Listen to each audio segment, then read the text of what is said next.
Thanks for checking out our sermon series online. My name is Michael Vole. I'm the lead pastor here at North Point Community Church. You know, at North Point, we want everyone within our reach to experience real hope, new life, and lasting purpose that can only be found in Jesus Christ. One of the best ways that we can do that is through teaching God's Word, the Bible. We believe that God transforms our lives as we look into the truth that is in His Word. We hope you're really going to enjoy it today. But not only do we want you to watch online, we want you to be a part of community.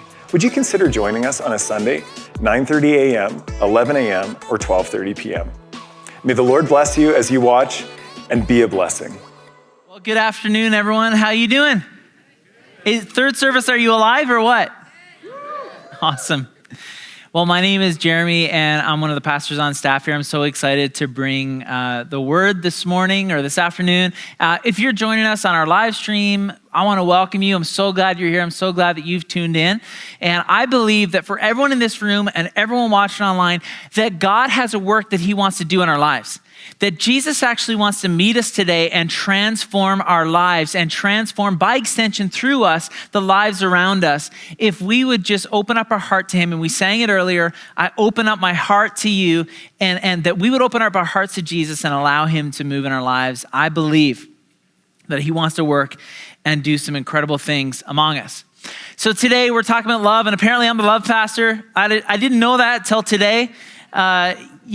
Pastor Mike cracked that joke in the first two services, and I don't know, I guess it's gonna stick. I think we're gonna have to change the website, under my name, Love Pastor, and then scare people away from ever coming here. I don't know what that would do. Anyways, so today we're gonna dig into the love of Jesus, and we're gonna talk about that. And so I remember I was thinking back to when I was a kid, and I'm the youngest sibling of, there's four of us total, and so I'm the youngest. And I have a sister that's 5 years older than me, and then a sister that's 9 years older than me, and then a brother that's 13 years older than me. Okay, so I'm the youngest by far. Okay, I'm like the young. I'll call me the chosen child. Okay, like there's always a child in a family that like never gets in trouble no matter what. And there were times when I got in trouble, but like for the most part, I could get away with blaming my siblings. And I don't know how that happened, but I was able to. And I remember as a kid, one time it was Christmas and we had just opened up a bunch of presents, and I was so excited to get to play with my toys, and I went to go, I don't know if it was to get a drink or eat something or whatever. When I came back, my sister, my older sister, who's 9 years older than me, okay? I don't know how old I was. Maybe I was like 6 or 7, okay? So she's like, 15, 16 years old. She starts cracking open my gift. It was Monopoly Junior. Okay, and she starts cracking open my gift, like opening it up, and she has, I don't know how to say it nicely, we'll call it the gift of leadership, okay, or control. I'm not really sure what word we want to use here, okay? She knows what she wants and she's going for it. So she starts opening my gift and starts like cracking open all the pieces and stuff and like, getting it all out. And then I come back in and I'm like, get your meaty hands off my Monopoly Junior. Like, what are you doing? You can't touch my gift. I wanted to open that. I wanted to be the one, and like we're kind of bickering back and forth. And finally you hear Mom from out the kitchen, and and she's like, Lorianne, leave your brother alone now, right? Like I'm always like, no matter what, I didn't get in trouble. Like, and so there's another time a little bit after that where me and that same sister were at the kitchen table, and I was eating cereal. She was there, I don't know, reading a magazine or something like that. And I have one of the negative parts about my personality type and just who I am, I'm kind of embarrassed to say this, but whatever. I like to find, especially with my siblings growing up, I like to find the buttons that I could push, you know what I mean, to set people off and to see, like, I guess I want to know where the threshold is. Like where is the line where like the line of no return? That's what I want to know. So I'm with my sister, and I know that she doesn't like loud eaters. She doesn't like slurping sounds and all that kind of stuff. Okay, I know that going into this, but I can't help myself. I want to push some buttons and see what happens. And so I'm like, I take one bite of cereal, and it's just a little slurp. I start off small because I want to build up and see where the line is, right? And so I just take a slurp of cereal, just a little slurp. And it got the reaction that I wanted because my sister, she's like reading or whatever, and she just kind of like glances up at me as if to say like, did I just hear you eat? I don't want to hear you eat. But she didn't say anything. She just kind of glanced up and looked at me. And then I take another slurp, but a little louder this time, just a little bit more. And she looks at me, she like glances up. Oh yeah, that was definitely him slurping. Jeremy, don't eat gross like that. Just eat normal, okay? And so I'm like, oh, didn't know I was eating loud. I'll be sure to watch myself next time. Take a spoonful, a little louder, okay? And she glances up again. This time she knows that I'm trying it, right? And she's like, Jeremy, what did I just tell you? Stop slurping. Stop eating your cereal so loud. I'm like, oh, I'm sorry. I must have forgotten. Take another spoonful. Like I literally like take that, like I'm actually at this point inhaling Cheerios down my windpipe, but it is all for the good here, all right? Like I'm building up, I'm seeing where this thing's going. And so far it's going right where I want it to go. And so she looks at me at this point, she's like, Jeremy, stop. And then I take the bowl of cereal, the milk that's left in it, and I stare her in the eyes. I lock eyes with her and I crank that thing back and I just stare her in the eyes while I'm doing this. I slurp back the whole thing of cereal while staring her in the eyes, and finally she's had enough. I found the line, and she yells out, and she, of course, because mom always gets dragged into this, right? Like mom's out, like I don't know what she's doing. She's somewhere off in the house. And my sister yells out, and she's like, Mom, Jeremy won't stop slurping his cereal. And then what does mom say? She says, Lorianne, leave your brother alone now. Like, no matter what, I couldn't get in trouble. I don't know. Like I just had that gift, I guess. I don't know if we'll call it a gift. I'm not really sure. But I remember my parents, the one line they always say is like, why can't you guys just get along? Like you parents in the room, you know what I'm talking about. Like why can't just give me 5 minutes where you guys aren't at each other's throats? Okay, why can't you guys just get along? And I think for us today, there's a challenge upon us as we look into God's word and as we dig into what Jesus is calling us to do. He's calling us to live out a bold love, to live out the love of Jesus in our lives. And he's kind of like saying the same thing where it's like, guys, why can't you just get along with one another? Why can't you just love one another as I have loved you? And there's a challenge that's going to come to us today from Jesus to love with everything we have. See, we were designed to love and to be loved. We were designed for relationship, to actually seek the betterment of those around us, that we're actually to seek that in their lives. And it's a well-known fact that solitary confinement is actually one of the worst punishments and worst kind of forms of, they'll even call it torture, that a human can endure. That there's even groups right now that are rising up advocating that solitary confinement be completely removed as an option for dealing with human behavior within prisons. Because they found that anyone who's been in solitary confinement for an extended period of time, that when they try to integrate back into society, it's almost impossible for them. Because if you've spent extended periods of time without any kind of human interaction, you develop severe mental illnesses.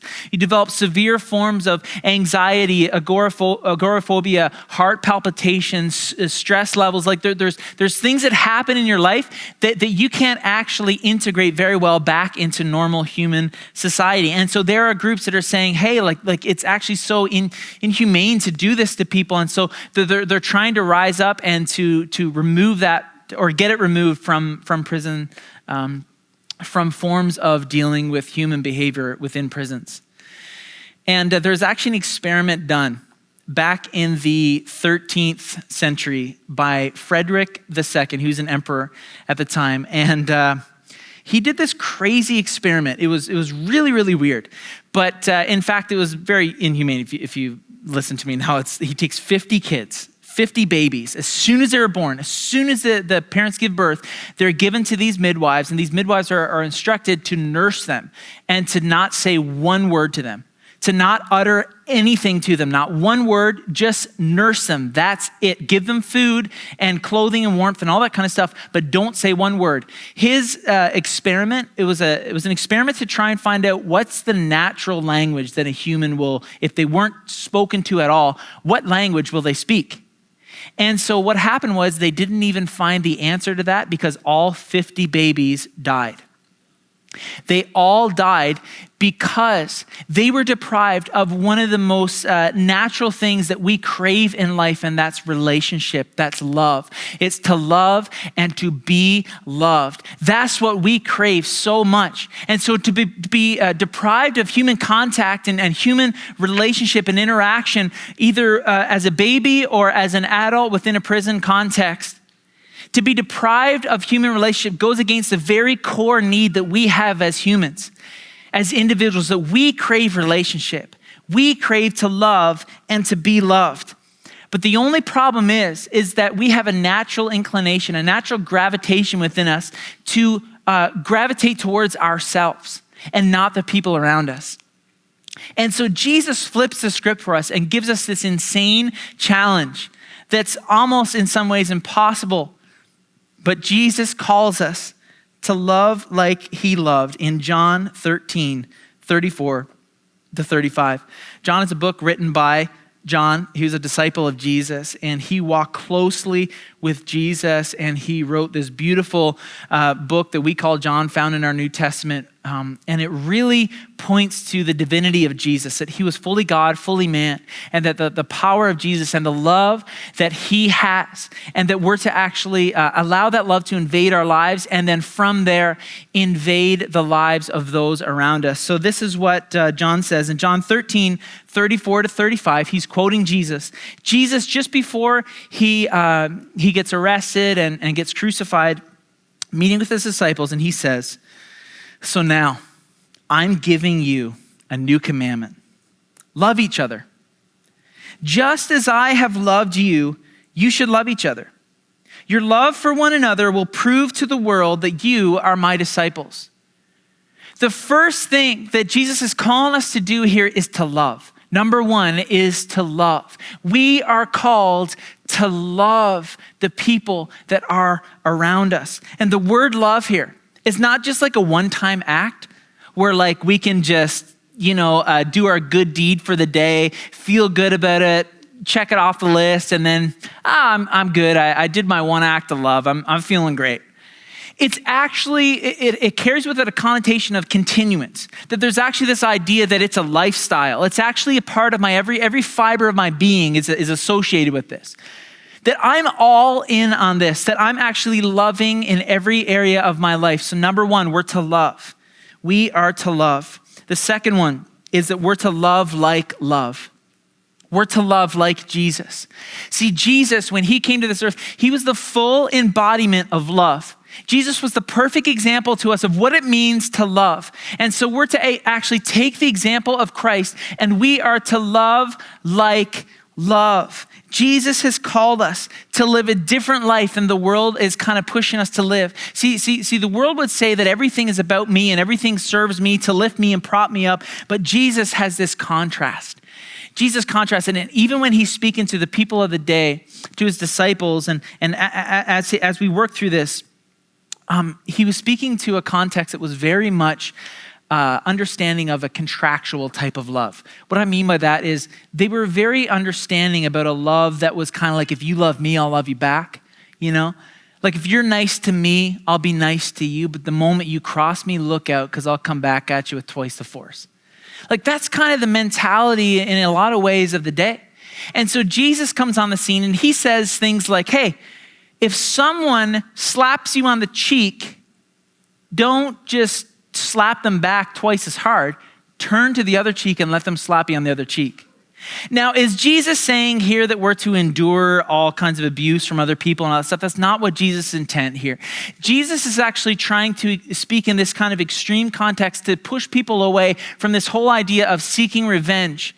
That he's trying to push people to show that if you actually embody my love, fully embody and exemplify my love, this type of love changes hearts. This type of love turns the world around and gets people taking a second glance like, whoa, you didn't react like I thought you did. This type of love changes the world. There are three aspects of the love of Jesus that just stands out to me today. We could go through so many different aspects of the love of Jesus. We could spend months, if not years, working through just one sermon series, and we could just work through different aspects of the love of Jesus. There's so much to talk about. But 3 stood out to me in thinking about our context in 2020 in Edmonton, Alberta. 3 aspects of the love of Jesus. The first one is patience, that the love of Jesus is patient. That some of Jesus' last words were, Father, forgive them, for they don't know what they're doing. They got me on this cross. They're taking my life from me. Forgive them. They don't know what they're doing. Jesus, even to his last breath, was patient with those that were so hurtful and even, in fact, taking his very life from him. He was patient. His love was compassionate. We read so many times in the New Testament, if you read through the Gospels, that you actually see the life of Jesus and you begin to see different times where the writer says that Jesus had compassion on a group of people, or there's an individual that he had compassion on, and so he healed them. Jesus was compassionate about the needs that everyone around him represented. Everyone that carried these needs, the needs that they represented, Jesus cared so much. He had compassion on them and he healed them. And then Jesus' love is sacrificial. Jesus' love, he washed his disciples' feet. He actually gave up his life for us. Jesus' love is patient, compassionate, and sacrificial. So let's take those 3 aspects of Jesus' love right there and let's just dig into them a bit further. If we think of those 3 aspects of the love of Jesus in our context here today, we think of the patient love of Jesus. We live in an on-demand world right now where it's like whatever I want right now in this moment, whatever I'm craving, whatever I want to give me kind of satisfaction in this life, I don't care who I have to stomp on to get ahead in life to actually receive that, but I'm going to do it.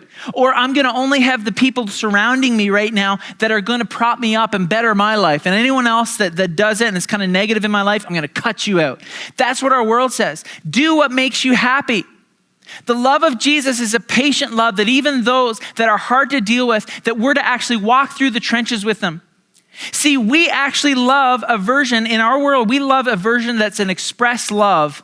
It's a version of love that's an express love. And it's this kind of like drive-through window mentality that I want to drive through and get the quickest thing I can get that'll give me a little bump right now. Whatever I can do and that's why we've dug into things like pornography. That's why we're so addicted to things like that, because we actually try to fill the void and we try to cram all kinds of things in there to satisfy, to bring some sort of fulfillment to our lives. And we've reached out to things like that where we've grabbed onto those things to try and have some form of fulfillment in our lives. The reality is that when you're done clicking, when the video ends, you're left in a place of emptiness, far emptier than you were in the beginning. Pornography does not work. Sex addiction does not work. We need to revive a type of love that's a patient love, that actually is able to get into a relationship and that's actually able to walk through the trenches with other people, that's able to walk through the ups and downs and the different hurts that people carry and to walk them through and not just in it for that one bump that you can get from a relationship, the one high that you can get, that we're actually to have a patient love. If we had a patient love, if we actually live that out, we will revolutionize this world. Folks, we will change this world if we actually live out a patient love like Jesus did. What if we lived out a compassionate love? What if we lived out like Jesus, a compassionate love? See, we live in a world that loves to blame the system for everything wrong.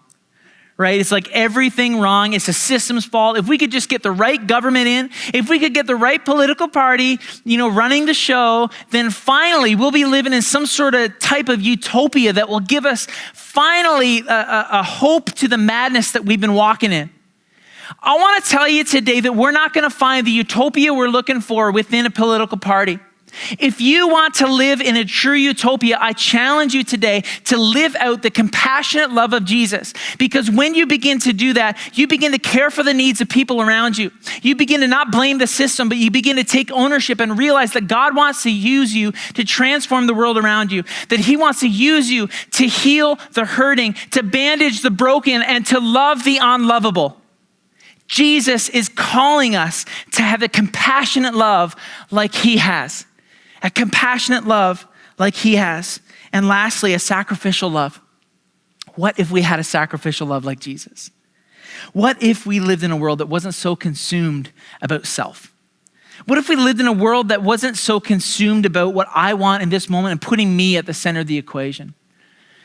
Jesus' love is sacrificial. It takes me out of the center of the equation and it brings other people into the center and realizes, how can I work to the betterment of those that are around me?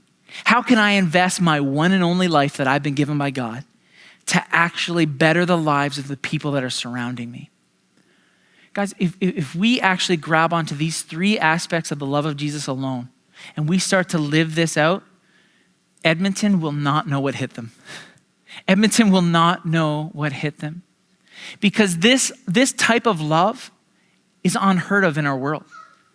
This type of love, you can't find this in a quick fix. You can't find this anywhere else but in the love of Jesus. That's where you can find this type of love. And if we're to exemplify that love, God will use us to transform the world. The last thing is that love is our identity. Love is our identity. So we're to love, and we're to love like love. We're to love like Jesus. And thirdly, that love is our identity. And verse 35 says, your love for one another will prove to the world that you are my disciples. See, there's a marker on us. That when you follow Jesus, there's a marker on your life that says that you're a Christian. And what is that marker? It's the love of Jesus. That's the marker on your life. That's how people are going to identify you and attach you to Jesus as a follower of Jesus, because of your love for one another. And in fact, there was one of the early church theologians, one of the earliest church theologians, Tertullian. He lived from AD 155 to 220.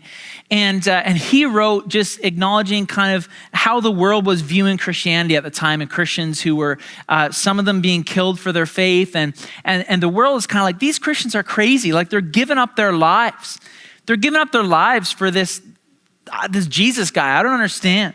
So he's quoting the culture and people of the world who say this. See, they say, how they love one another. For themselves are animated by mutual hatred. How they are ready even to die for one another. For they themselves will sooner be put to death. See, the world at the time noticed something about Christianity. Yeah, they thought they were crazy. Yeah, they didn't understand fully everything. But they said, see how they love one another. I wonder what the world would say about us today. I wonder what the world would say about you today. About every person in this room, everyone watching online. We're going to be known for something, and what is that going to be? Is it going to be that we fought in every way possible to be right in every argument?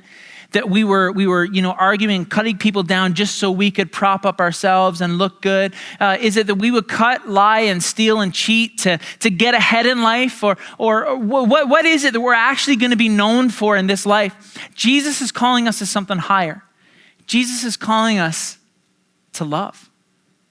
Jesus is calling us to love a courageous love that's patient, that's compassionate, that's sacrificial. A love that doesn't only care for me, but a love that sees the needs of the people around me in response. A love that heals the hurting, that bandages the broken, and that loves the unlovable. That's what Jesus is calling us to today. So what if the world would look at us and just say these simple words? See how they love? See how they love? Like, they're crazy, but see how they love. If you are to fully embody the love of Jesus in your world, you will flip this city upside down. You will literally transform every area you walk into because you are embodying the love of Jesus, and the love of Jesus is transformative. The love of Jesus, you can't encounter the love of Jesus without being transformed. So what will you be known for? Let love be our highest goal today. Let love be what we strive for. Let us see how we can work towards the betterment of those that are surrounding us. So as I close today, I'm going to pray in just a minute.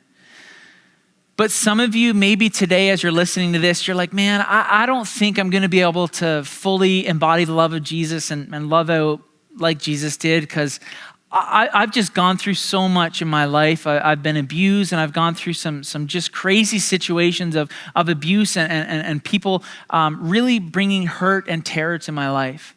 And I got a couple things to say to you. First of all, I want to encourage you that if that is you today and you've not sought professional help, that I want to encourage you that you would do that immediately, that you would actually seek professional help, because we do believe at North Point in actually moving towards and getting professional help through counseling and through people that can professionally walk through some of those things with you. But the other side of it, the second thing I want to say to you is that I also know is that there's an aspect of it that only Jesus can do. There is an aspect of that healing that only Jesus can provide in your life. And you may feel in this moment like your life is just a bunch of ashes, or just crumbled to pieces. But Jesus can actually take that and he can restore anything. He can actually make you whole again. And yeah, it's going to take some hard work. Yeah, it's going to take working through some professional people who can help you through. But Jesus can bring a healing in your life that only he can. Like he can actually bring a restoration where you can learn to love and trust people again. He can do that in your life. And I want to pray for you today. Maybe for you, you're listening, and as I'm talking, you're kind of doubting, you're kind of mocking in the back of your mind because you've been in a lot of situations in your life where so-called Christians who have represented Christianity, who have represented Jesus supposedly, and they've done nothing but lie, cheat, and steal and to get ahead in life. And they've cut you down. They have done so many terrible things to you. And so even the word Christianity kind of irks you. And even coming into this building or watching online today was really hard for you. In fact, maybe you're just scrolling through right now Facebook and you just stopped on our video and you're just kind of tuning in right now. Jesus wants to meet you where you're at. Jesus wants to speak to you today. In fact, I'm sorry for how you have heard about Christianity or how Christianity has been represented to you in the past, but I want to let you know that is not my Jesus. That is not the Jesus that we believe in here at North Point. The Jesus that we proclaim and that we believe is the hope of the world. He loves you with an undying love, and he would never cut you down. He would never do anything like that in your life. He loves you so much. And so whatever version of Christianity that's been represented to you, I'm sorry for that. But Jesus wants to meet you where you're at today, and he wants to show you his true love, unlike anything you've experienced before. Maybe for you, you're in another situation where maybe you've just had some failings and just some things in your life where you've been trying to find love in all these different places. You've tried to find it in pornography. You've tried to find it in different relationships. You've tried to find a sense of wholeness in anything around you that will bring you some sort of sense of peace. And I want to tell you today that you could keep looking and you could keep searching, but I'm going to save you some time right now. And I'm going to let you know that all those things always will come up empty. But when you receive the love of Jesus, when you actually realize that he is the only place where you can find fulfillment and you lock into that, it will transform your life and the lives of people around you. I want to encourage you today. Jesus wants to meet you where you're at. Jesus wants to forgive you of anything that you've done that's wrong. And he wants to give you his love, which is better than anything you could ever experience. Lastly, maybe for you, you're in this place or you're watching online and you've actually been some of those people that have cut others down to get ahead in life.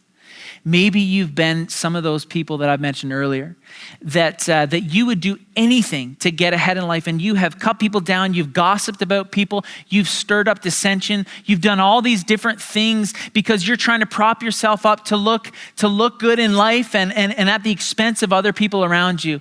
I want to let you know today that Jesus is calling you to something higher.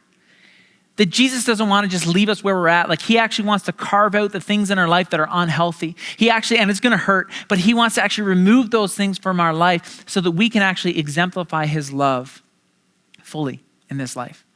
And so if that's you today, he wants to meet you where you're at.